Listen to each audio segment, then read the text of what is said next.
great news. Tell me about it.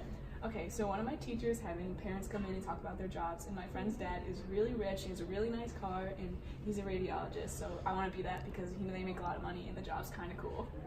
Well, that definitely sounds like a good job, and I can see why you'd like it, but you seem really focused on the money aspect. Yeah, I mean, that's the main goal. Everyone wants to have money. Well, do the ends justify the means? Is money the source of your happiness? What do you mean? You should pursue a career that you have a passion for, one that's not just focused on money. You should wake up every day loving what you do. Mrs. Goff is trying to explain the ideas behind intrinsic and instrumental value to her student. Instrumental value is as valuable as means to an end rather than an end itself. In other words, you're willing to go through things you don't even like or enjoy just to get to an end. An example of this would be Sydney wanting to become a doctor just for the money.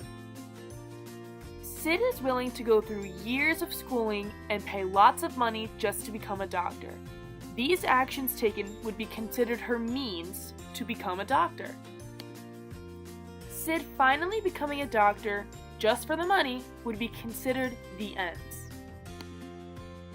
If Sydney were to follow a career that she truly has a passion for, regardless of her salary, her happiness from her job would be considered an intrinsic value. An intrinsic value is valuable as an end itself.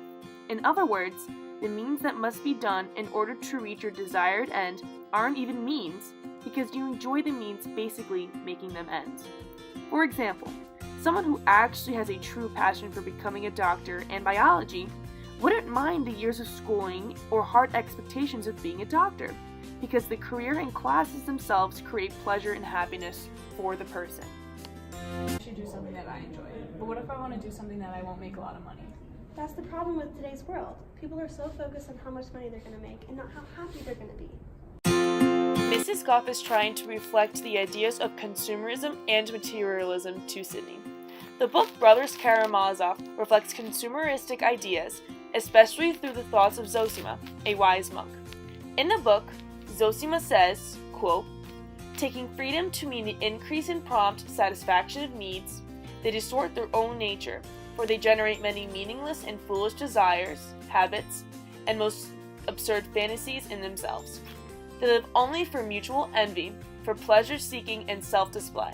To have dinners, horses, carriages, rank, and slaves to serve them is now considered such a necessity that for the sake of it, to satisfy it, they will sacrifice life, honor, and the love of mankind, and will even kill themselves if they are unable to satisfy it."